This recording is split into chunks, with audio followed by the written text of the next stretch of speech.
하나님 말씀 마가복음 11장 11절에서 19절 말씀입니다. 신약성경 73면입니다. 11절에서 19절 말씀이요, 합독하시겠습니다. 예수께서 예루살렘에 이르러 성전에 들어가사 모든 것을 둘러보시고 때가 이미 저물매 12 제자를 데리고 베다니에 나가시니라. 이튿날 그들이 베다니에서 나왔을 때에 예수께서 시장하신지라.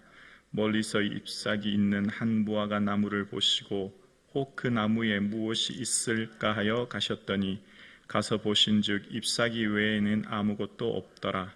이는 무화과의 때가 아님이라. 예수께서 나무에게 말씀하여 이르시되 이제부터 영원토록 사람이 내게서 열매를 따지 못하리라 하시니 제자들이 이를 듣더라. 그들이 예루살렘에 들어가시니라.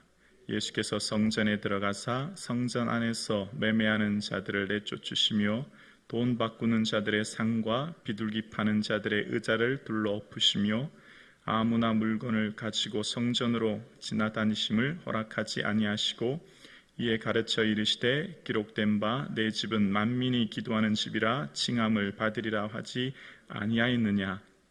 너희는 강도의 소굴을 만들었도다 하시며 대제사장들과 서기관들이 듣고 예수를 어떻게 죽일까 하여 꾀하니 이는 무리가 다 그의 교훈을 놀랍게 여김으로 그를 두려워하밀러라. 그리고 날이 저물매 그들이 성 밖으로 나가더라. 아멘. 예수님의 은혜와 평강이 충만한 2월 한 달 되기를 주님의 이름으로 축복합니다. 아멘.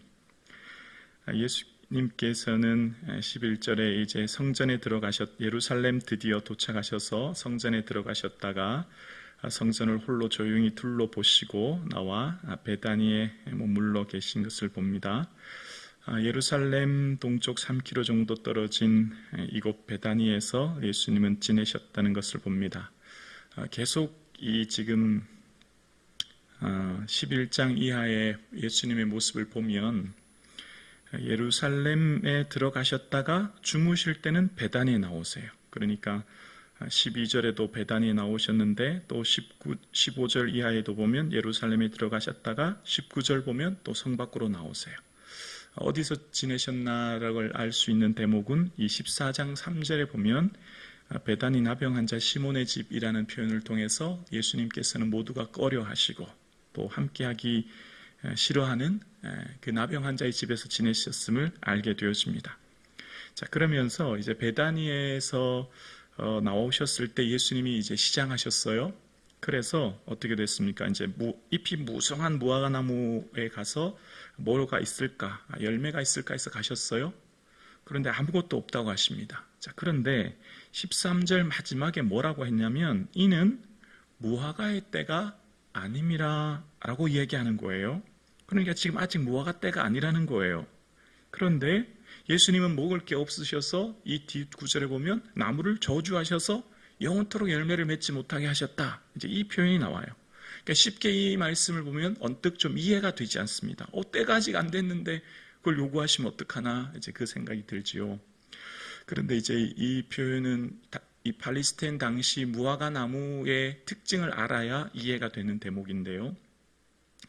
무화과 나무는 한 번이 아니라 여러 차례 열매를 맺는다고 해요. 그러니까 첫 번째로 보통 열매를 맺는 것은 맺기 시작하는 것은 4월에 열매를 맺기 시작해서 이제 4월에 열매를 맺으면 몇 번 열매를 맺다가 8월에 되어서야 이제 극상품 열매를 맺는다는 겁니다. 보통 4월에 맺는 열매를 파게라고 한다고 해요. 그래서 이 앞전에 벳바게 기억나십니까?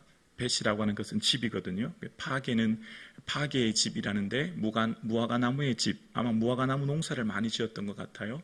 그러니까 이 파게라고 하는 것은 맛이 없고 또 볼품도 없어서 보통 지나다니는 사람들이 누구나 따먹을 수 있게 내버려 뒀다고 합니다. 혹은 이 파게는 따서 이제 가축의 사료를 주었다고 합니다. 그러니까 이 파게 열매가 맺은 다음에 한 4번, 5번쯤 지나고 나면 8월이 오지 않습니까? 그럼 8월에 맺는 열매를 테헤나라고 했다고 해요. 이 테헤나라고 하는 무화과 나무가 이제 극상품 무화과 나무죠. 아주 좋고 맛도 좋은 실한 나무를 맺은 것입니다. 지금 예수님께서 이제 베다니에 오셨죠. 지금 이때가 시기적으로 6월절 아닙니까? 6월절은 보통 이스라엘이 절기가 3월 말에서 4월 초입니다. 4월 초이니까 지금 예수님께서 무화과나무를 보시면서 바라셨던 것은 파게라고 하는 열매, 별로 볼품도 없고 맛도 없는 그런 열매가 혹이나 있을까 기대하셨는데, 그 나무에 가까이 가셨더니 잎은 굉장히 무성한데 이 파게라고 하는 나무 열매마저 없었다라고 하는 것이죠. 아무것도 없었다는 거예요. 그래서 예수님께서는 그 나무를 저주하셨다라는 이야기입니다. 이것은 이 말씀하시고 무화과 나무를 마르게 하신 것은 비유적 행동입니다. 무슨 탕자의 비유나 선한 사마리아의 비유처럼 비유적 행동에는 반드시 속에 하나님의 뜻을 담고 있어요. 왜 그렇게 하셨나라고 하는 것은 그 속에 뭔가 의미와 뜻을 담고 있었기 때문에 상징적으로 그렇게 하셨다는 거죠. 그러니까 지금 이 무화과 나무는 미가서 7장 1절이나 예레미야 8장 13절 같은 경우에 구약 성경에 보면 무화과 나무는 일반적으로 상징을 예루살렘으로, 이스라엘로 상징하는 경우가 많습니다. 무화과 나무 하면 구약에는 대부분 이스라엘을 상징했다는 거예요. 딱 들었을 때 무화과 나무라고 하면 그 사람들은 이미 이스라엘인지 알았다는 거죠. 그런데 지금 이스라엘이 때가 되었는데도 어떻게 해요? 열매를 아직 맺지 못했다라는 거예요. 지금 때는 어떤 때지요? 때가 찼고 하나님 나라가 가까웠습니다. 이 때는 하나님의 정한 때입니다. 카이로스의 때이지요. 메시아이신 예수님이 오셨어요. 그런데 메시아이신 예수님이 이 땅에 오셨는데 이스라엘은 아무도 예수님 맞을 준비가 되지 않은 거예요. 메시아이신 예수님이 오셨는데 그 메시아이신 주님을 알아보지도 못할 뿐만 아니라 그 주님이 오신 때에 주님 맞을 준비가 아무것도 되지 않은 것에 대해서 책망하는 모습이 오늘 이 무화과 나무의 비유의 사건이에요. 오늘 함께 예배 드리시는 여러분, 우리의 삶 가운데 예수님 맞을 준비하고 계십니까?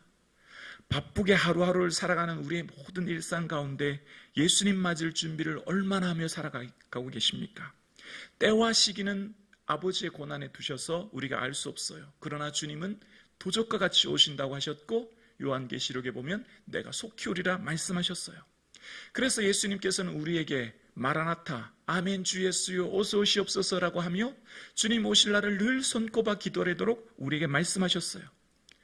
그래서 우리는 매 순간마다 기름을 준비한 슬기로운 다섯 처녀처럼 예수님 맞을 준비를 하며 매 순간 살아야 되는 거죠. 왜냐하면 주님이 도적과 같이 오실 것이기 때문에, 예수님의 재림을 아무도 모르기 때문에 우리는 매 순간이 곧 주님 오실 날임을 기억하며 준비하며 살아야 됩니다. 2024년도 벌써 2월이 되었어요. 시간이 얼마나 빨리 가는지 몰라요. 일상의 바쁜 삶의 모든 삶이 오늘 오실까 내일 오실까 예수님 기다리며 맞을 준비할 수 있는 저와 여러분 될 수 있기를 주의 이름으로 축원합니다. 그 마음 없이는 삶이 워낙 바쁘기 때문에 허겁지겁 보내다 보면 어느새 우리의 삶에 주님 맞을 준비하기보다는 이 땅의 삶의 염려와 근심과 일들로 시간을 흘러버릴 경우가 많거든요. 무화과 나무의 때가 아님에도 불구하고 무화과 나무에게 열매를 구하셨다고 하는 예수님, 뭘 말씀하십니까? 하나님의 그때, 그 카이로스의 때가 되었는데 많은 이스라엘 백성들은 주님 오셨는데도 불구하고 예수님을 알아보지 못하고 예수님 맞을 준비하지 못하는 이스라엘을 향해서 예수님께서 탄식하는 모습이 오늘 본문에 담겨져 있어요.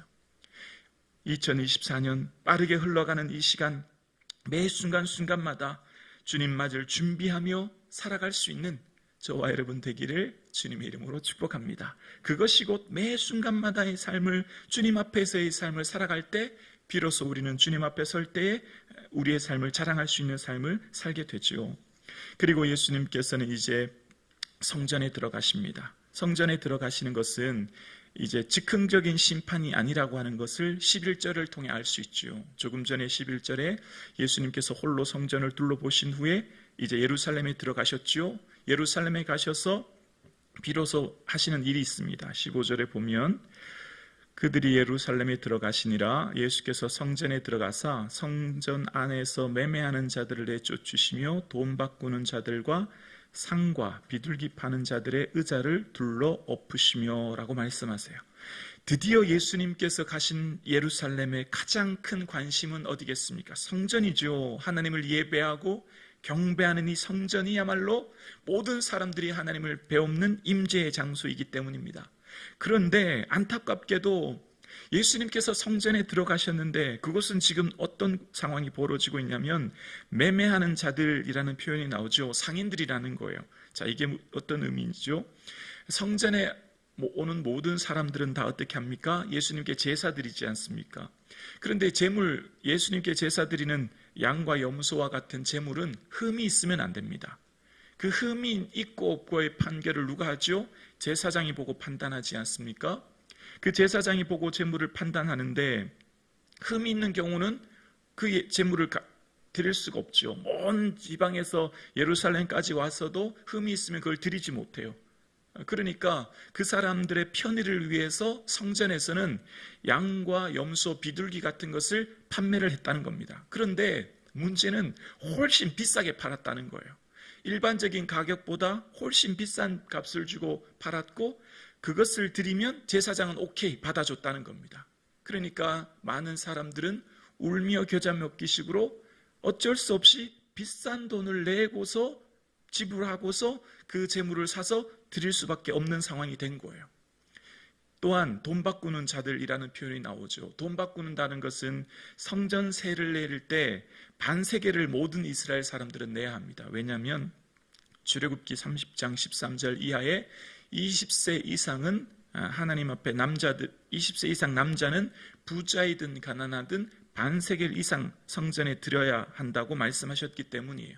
그때 이때 당시 세겔 돈은 반드시 환전을 해야 제사장이 받아줬다고 합니다. 왜 환전을 해서 선정 전용 동전을 내야 하냐면 이때 당시 대부분의 화폐 동전에는 로마의 황제가 그려져 있었다고 해요.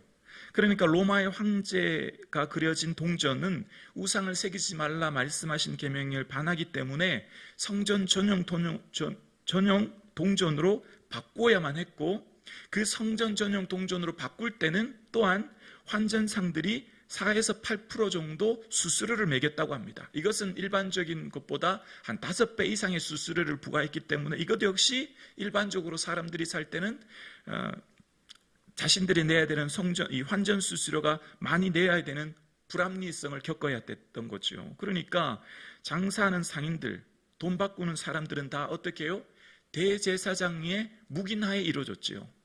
대제사장들은 이들로부터 불법 행위를 묵인하고 그들로부터 수수료를 받아서 대신 로마 당국의 뇌물을 바침으로써 자신들이 로마와 좋은 관계를 유지하고 그 권력을 유지하기 위해 성전을 이용하고 있는 상황이 지금 본문의 상황이에요.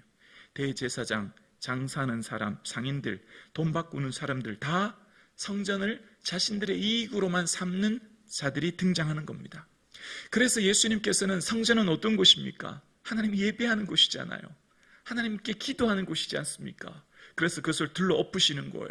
그리고 성전 제의를 폐지한다고 말씀하시고 돌 위에 돌 하나도 남겨두지 않다고 말씀하시면서 오늘 본문에 내 집은 만민의 기도하는 집이라 말씀하시면서 내 집을 강도의 소굴로 만들었다 탄식하시는 거예요. 이사야서 56장 7절에 예레미야가 선지자가 말씀했던 내 집은 만민의 기도하는 집이라는 것을 인용하시면서 내 집은 하나님 앞에 온전히 예배하며 기도할 집인데 너희가 지금 강도의 소굴을 만들었구나 라고 하면서 책망하시는 거예요. 강도의 소굴이라고 하는 것은 예레미야 7장 11절을 인용하신 것인데요. 이때 당시 예레미야 시대에 많은 사람들이 우리가 하나님께 구원받았다고 하는 자부심 속에서 성전에 나왔지만 사실은 그들의 삶이 가증했기 때문에 하나님께서 말씀하셨던 책망이었던 거예요. 그래서 예수님께서는 그 성전에서 그들을 책망하시죠. 그러자 많은 대제사장들과 서기관들이 예수님을 어떻게 죽일까 모의하면서 예수님께서 대제사장과 서기관들에게 죽임받을 것이라고 하는 그 말씀이 점차 현실적으로 다가오는 말씀이 기록되어 있는 겁니다. 여러분, 성전은 본질적으로 어떤 곳입니까? 하나님을 예배하는 곳이고 기도하는 곳이죠. 그래서 예수님께서는 성전의 수많은 중요한 사역 중에 가장 첫 번째로 기도하는 집이라 말씀하십니다. 내 집은 만민의 기도하는 집이라고 예수님께서는 말씀하셨어요. 성전에서는 친교, 교육, 봉사, 나눔, 많은 사역이 이루어져야 되겠지만 가장 중요한 으뜸되는 사역이 바로 기도입니다. 기도가 빠진 친교는 사교 모임이 될 수밖에 없고, 기도가 빠진 교육은 이성적인 유익, 직접 유익으로밖에 전락할 수 없지요. 기도가 빠진 봉사와 나눔은 자신의 의를 드러낼 뿐입니다. 그래서 오직 기도 없이 주의 일을 한다고 하는 것은 불가능하기에 성령으로 봉사하라고 말씀하셨고, 성령으로 봉사하는 것은 곧 성령 안에 기도함으로 주의 일을 하게끔 말씀하시는 거예요. 예수님께서는 그 어떤 것보다 성전은 기도하는 것이라 말씀하십니다. 기도는 무엇입니까? 주님과의 온전한 교제이며 주님과의 관계이지요. 주님과의 온전한 관계를 통해 내 믿음이 굳건해지는 것이고, 주님과의 관계를 통해서 내 믿음이 흔들리지 않은 것이고, 주님만을 꼭 붙들고 의지하는 시간이 바로 기도하는 시간이지요. 그래서 기도 없이 어떤 것도 이룰 수 없기에 주님께서는 성전은 기도하는 것이라 말씀하고 계세요. 오늘 함께 예배드리시는 사랑하는 성도님, 오직 성전에서 기도하여 주님만 의지하며 나아가는 저와 여러분 되실 수 있기를 주님의 이름으로 축원합니다. 그리하여 내 믿음이 오직 주님만을 의지하고 붙들므로 주님과의 관계가 돈독해지고 굳건해져서 세상 어떤 고난 속에서도 흔들리지 않은 주님 다시 오실 때까지 기도함으로 우리의 믿음을 지킬 수 있는 저와 여러분 되기를 주님의 이름으로 축복합니다.